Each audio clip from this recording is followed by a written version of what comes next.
একটা সময় ছিল মানুষ তাৎক্ষণিক দুর্ঘটনায় পড়লে অন্য মানুষ এগিয়ে আসতো, উপকার করত। কিন্তু বর্তমান সময়ে মানুষ দাঁড়িয়ে থেকে দেখে আর মোবাইল দিয়ে ভিডিও করে, আর সেই ভিডিওটা ফেসবুক অথবা ইউটিউবে আপলোড করে ভাইরাল হওয়ার জন্য। আসলে মানুষ বিপদে পড়লে তাৎক্ষণিকভাবে তাকে উদ্ধার করতে হবে। কেউ রাস্তাঘাটে তাৎক্ষণিকভাবে বিপদে পড়লে আপনি যদি এগিয়ে আসেন, কালকে যখন আপনি বিপদে পড়বেন, সৃষ্টিকর্তা হয়তো আপনার জন্য কাউকে না কাউকে, কোনো মানুষকে ওসিলা হিসেবে দাঁড় করাবে।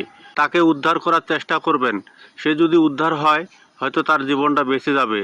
আর আপনার একটা ভিডিও আপনাকে কত ভিউ দিবে। একজন প্রকৃত মুসলমান আরেক মুসলমানের বিপদে এগিয়ে আসবে, এটাই স্বাভাবিক।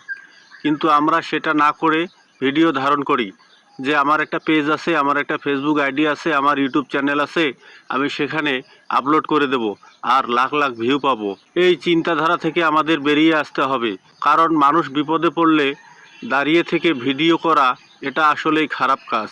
ফেসবুকে, ইউটিউবে অনেক ভিডিও দেখা যায় যে মানুষ একাই দুর্ঘটনার সাথে লড়াই করে যাচ্ছে। আর এক ধরনের ব্যক্তি সেই ভিডিওটা মোবাইলে ক্যাপচার করছে।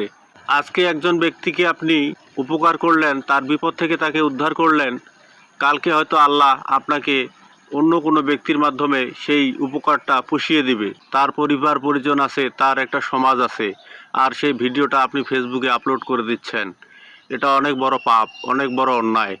আর এই ভিডিওটা যখন সামাজিক মাধ্যমে ছড়িয়ে পড়ে, তখন এই মানুষটার অনেক ধরনের কথা শুনতে হয় এবং বদনাম হয়। একটা মানুষ ভুল করে ফেলছে, সে আবার ফিরতেও পারে, কিন্তু সেই ভিডিওটা আপনি আপলোড করে দিচ্ছেন আপনার পেজে, দিয়ে আপনি ভিউ কামাচ্ছেন, আপনার অডিয়েন্সকে খুশি করতেছেন।